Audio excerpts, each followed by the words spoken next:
بسم اللہ الرحمن الرحیم. ہوں امیر افضل گلزار تحت ہم دیکھ رہے ہو DMM نیوز. آج ہماری خوش قسمتی یہ ہے ممتاز عالم دین حضرت مولانا منظور صاحب ہمارا ہیڈ آفس میں تشریف لائے ہیں اور بہت سارے ایشو ان کی نظر میں ہیں. اسلام آباد میں ہوئے مانسہرہ کی اس وقت جڑی صورتحال ہے آج کل جڑی کشیدہ ہوئی ہے خاص کر مرڈر کے حوالے نال تو ان نال گل کراں گا. یہ ہر ایشو پر بڑی گہری نظر رکھیں جی. بہت شکریہ جی حضرت. بسم اللہ الرحمن الرحیم. سب سے پہلا DMM نیوز کو شکریہ تھارا شکریہ کہ تم نے منا آج موقع دے تو اپنا اس پلیٹ فارم پر کہ وہ جڑی چیز پریشانی کو سبب بن رہی ہیں انہوں پر گفتگو کروں. قرآن مجید کے اندر اللہ تعالیٰ نے فرمایا کہ ومن قتل منکم متعمدا فجزاء جہنم خالدا فیہا وغضب اللہ علیہ ولعنہ وعد لہ عذابا عظیما. کہ جڑو آدمی کسی نے اگر قتل کرے کو فجزاء جہنم اس کی جزا اس کی سزا جڑے ہے وہ جہنم ہے. پھر اسے پر بس نہیں اللہ نے کیوں کہ خالدن فیہا ابدا وہ ہمیشہ اس میں رہو. پھر اگر اللہ نے فرمایا کہ وغضب اللہ کی اس پر ناراضگی بھی ہے اللہ کو اس پر غصہ بھی ہے ٹھیک ہے. ولعنہ اور اس پر لعنت بھی ہے. وعد لہ عذابا عظیما اور اس واسطے سخت عذاب تیار کر رکھے. یعنی گویا کہ ایک انسانیت نہ قتل کرنا. دوسری جگہ فرمایا نا ایک انسان نہ قتل کرنا پوری انسانیت کی قتل ہے.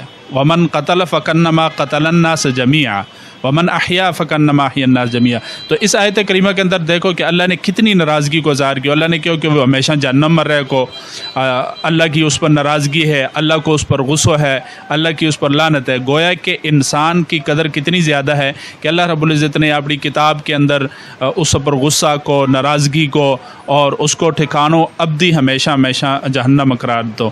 نبی کریم صلی اللہ علیہ وسلم نے فرمایا کہ الکبائر الاشراک باللہ کبیرہ گناہ اللہ نہ کسی نے شریک ٹھہرانا, وعقوق والدین کی نافرمانی, وقتل النفس کسی انسان نہ قتل کرنا. تو گویا کہ ایک انسان نہ دیکھو دوسرا انسان نہ قتل کرنا تو کتنا بڑا گناہ ہے.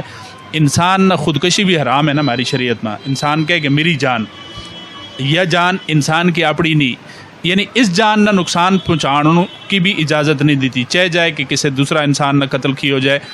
اس وقت ہمارا معاشرہ کے اندر المی یہ ہے کہ ہم لوگ چونکہ شریعت تے اسلام تے دین تے دور ہاں اور ہمیں یوں نہیں پتہ کہ جتنا حقوق اللہ ہے حقوق اللہ کے نہ حقوق العباد بھی ہیں کہ معاشرہ میں جس نہ ہم اسلام کی روح میں آداب معاشرہ کا کہ معاشرہ میں رہن سہن کس طرح ہے, کسی نہ تعلق کس طرح ہے, پڑوسی نہ کس طرح ہے, اور انسانیت کا ہمارے کو پر حقوق کو ہیں. اور پھر صبر و تحمل برداشت یہ ہمارے اندر ختم ہو گئی ہے جس کی وجہ سے چھوٹی چھوٹی چیزوں کے اندر ہم ایک انسان کی جان لینے پر آ جائیں.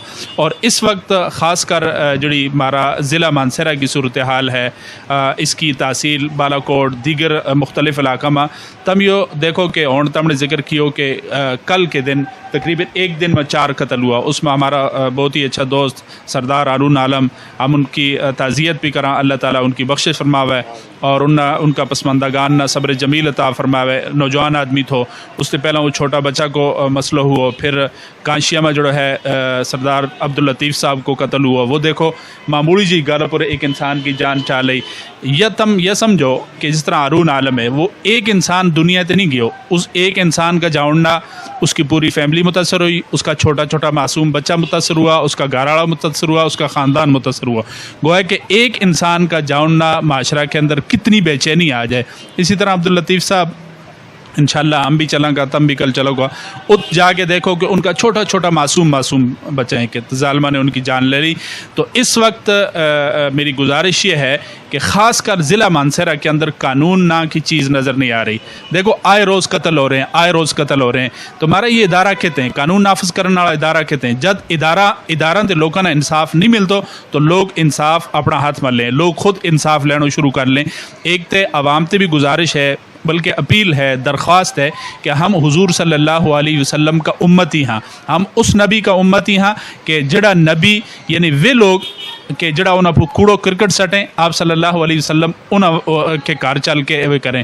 جڑا لوگوں نے نبی کریم صلی اللہ علیہ وسلم نے لو لوہان کیو, نبی کریم صلی اللہ علیہ وسلم نے انہاں واسطے بدعا بھی نہیں کری, انہاں واسطے دعا کریے. تو ہم تو اس نبی کا امتی ہاں, ہم اس نبی کا امتی ہاں کہ جس نبی نے ہمنا اخلاق سکھایو, ہم اس نبی کا امتی ہاں جس نبی نے یعنی قطع تعلقی آپ صلی اللہ علیہ وسلم نے فرمایا کہ لا يدخل جنت قاطع, رشتہ نہ توڑو ناڑو, قطع تعلقی کرو ناڑو جنت میں نہیں جا سے. اس واسطے ہمنا دین کی طرف آنا چاہیے, علماء کرام کے قریب آنا چاہیے, اور پھر نبی کریم صلی اللہ علیہ وسلم کی اسوہ حسنہ نام پڑھنا چاہیے کہ ہمارا نبی کا ہمنا نبی کریم صلی اللہ علیہ وسلم نے کن کن چیزوں کو حکم دیتا ہو کہ لوگوں کا رہن سہن کس طرح رکھنا ہے, معاشرہ کے اندر کس طرح رہنا ہے. تو اس واسطے خاص کر ضلع مانسہرہ کی جتنی بھی عوام ہے اس سے گزارش یہ ہے کہ صبر و تحمل, برداشت, اور جو فتن و فساد ہے, دیکھو یہ دنیا کی مختصر زندگی ہے. جڑا انسان نہ قتل کیو وہ تو شہید ہو گیا, لیکن قاتل اپنی دنیا اور آخرت بات کرے, دنیا اس کی کس طرح برباد ہے. ظاہر ہے ایک انسان قتل کرے, قتل کر کے وہ بچ تو نہیں سکتا نا, جس نے قتل کیا مقتول وہ تو چلے گیا, لیکن قاتل بھی ہمیشہ واسطے اس کی دنیا بھی برباد, آخرت بھی برباد. دنیا کی اس کی زندگی بھی ہمیشہ ہمیشہ سلاخوں کے پیچھے جیل میں ہوئے کی, اور پھر پچھاتے اس کی فیملی بھی ڈسٹرب, جس انسان نے قتل کیا اس کی فیملی بھی ڈسٹرب. ایک انسان معاشرہ میں کتنا بگاڑ کو سبب بنے. اور خاص کر والدین سے درخواست ہے کہ والدین اپنی اولاد کی تربیت کریں, اور اپنی اولاد کی تربیت کر کے معاشرہ کو کرامت فرد بڑھا کے اس معاشرہ نہ دیں. ٹھیک ہے, عموماً یہ ہوگا کہ والدین اولاد کی تربیت نہیں کرتا, دستہ نہیں, پھر وہ جڑی نوجوان نسل ہے وہ آوارہ ہوئے, پھر وہ قتل و غارت, جگہ جگہ فتنہ فساد. تو ضلع مانسہرہ کی عوام کے آگے ہم یہ درخواست کریں کہ یہ قانون نہ اپنا ہاتھ میں نہ لیں, قانون نافذ کرنے واسطے اس طرح ہر انسان اگر اپنا انصاف خود لینا اس نے شروع کر لیو تو یہ معاشرہ میں تو فتنہ فساد پھیل جائے گا. ٹھیک ہے, ہمنا اس معاشرہ نہ پرامن فضا بڑھانا ہے, اور جتنا لوگ بھی ہیں ہمارا ادارہ موجود ہیں ان اداروں کے اندر چلیں. انہیں اگر انصاف چاہیے, انہوں پر ظلم ہوا ہے, انہوں پر زیادتی ہوئی ہے, تو ان اداروں کے اندر چلیں. اور ادارہ جتنا ہمارا ادارہ ہیں ان اداروں سے بھی اپیل ہے کہ بھائی وہ اگر قانون کا محافظ ہیں تو وہ اس قانون کی حفاظت کریں اور ان لوگوں کی جان مال کی حفاظت کریں. یہ آئے روز فتنہ فساد ہو رہے ہیں, اگر یہ معاشرہ اسی طرح چلتے رہو تو یہ تو بہت زیادہ بگاڑ کی طرف چلے گا. جزاک اللہ جی, بہت زیادہ بگاڑ کی طرف چلے جائے گا. ظالم مظلوم کی دنیا نے بگاڑا ہے اور اپنی آخرت بھی تباہ کرا ہے. اس واسطے حضرت نے بڑی خوبصورت اور سیر انگیز گل کی ہیں. اللہ تعالیٰ ہمارا ذہن, دماغ, دل میں ان گلوں اتار کے عمل کرنے کی توفیق عطا فرمائے. ایسے کے نال اجازت چاہوں گا. اللہ حافظ.